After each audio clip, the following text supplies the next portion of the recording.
Hey, it's Gadget at Left Coast TV, and today I want to talk about bus bars. Um, this is really important for your high voltage connections. And so the first thing I want to talk about is sizing of the bus bars and how they should be made. First off, let's go to sizing. Let's say you're using a Tesla large drive unit, right? So the large drive unit, the wires going to large drive unit, it's a metric size, it's 50 millimeters square. So that is the cross section of the wire. Um, it's 50 millimeters squared, right? And that's for the large drive unit.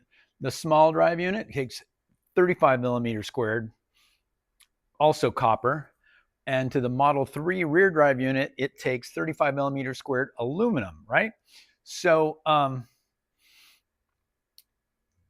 let's just logically say that if we can at least size our bus bars equal to the wires that are feeding the motor, we should be okay, right? So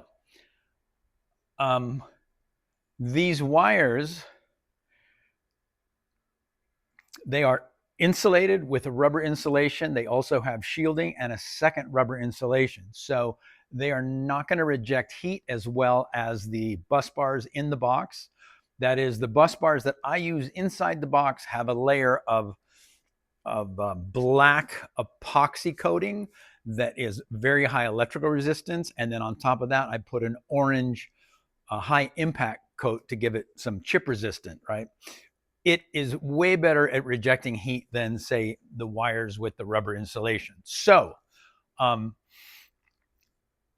if we can be at least have as much conductivity as the cables, then our bus bars should be okay, right?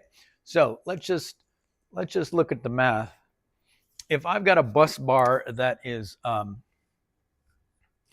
say it's an eighth of an inch, 0.125 by an inch and a quarter, which is the ones that I make. The math on that is it's 102 millimeters squared. That's going to carry more than the 50 millimeter and that's even if you say that this is aluminum and it can only conducts 40% less. Well, at that point, this is already double. So this is going to be fine. Compared to this also, it's going to be fine. And 35 compared to 102, no problem. So the aluminum bus bar with powder coat is going to be just fine, even all the way up to the large drive unit pulling the crazy amount of amps.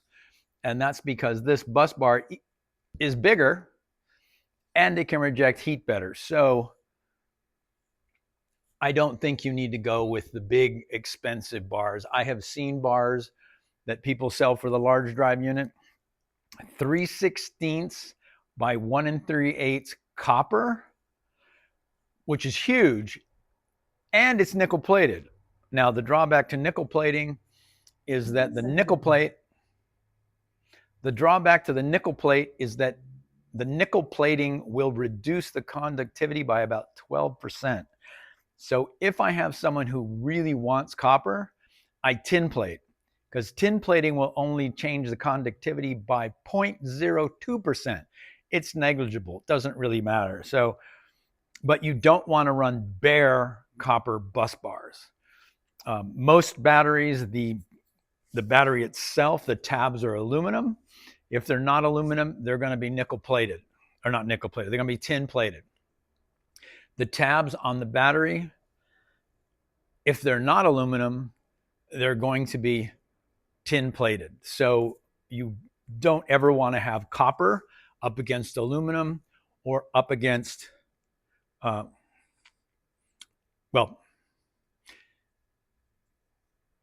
you don't ever want to have bare copper bus bars. The thing with that is copper next to aluminum, you're going to have issues over time because those two metals really want to react. So your copper should be at least tin plated as a prophylactic protection against the aluminum. It's going to last a lot longer. I always put these things together with some dielectric grease or some conductive grease, which is grease with aluminum particles in it. and you put all of that on the surface and then you put them together. And that way you'll have really good mating and really good conduction.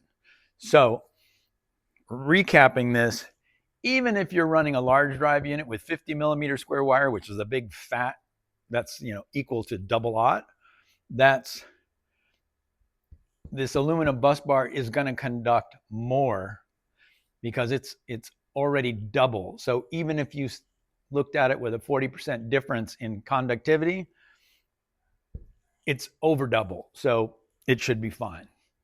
Anyway, I'm going to move on to some other parts of this, and we'll talk more about the high voltage connection, but this is it for this one. So like and subscribe, and we'll talk to you soon. Ciao. Thanks for watching. Give us a thumbs up if you found this useful. Like and subscribe. Write me, let me know your thoughts, and if you have questions, put them in the comments. I'll do my best to get to everyone. I'll see you in the next one. Ciao for now.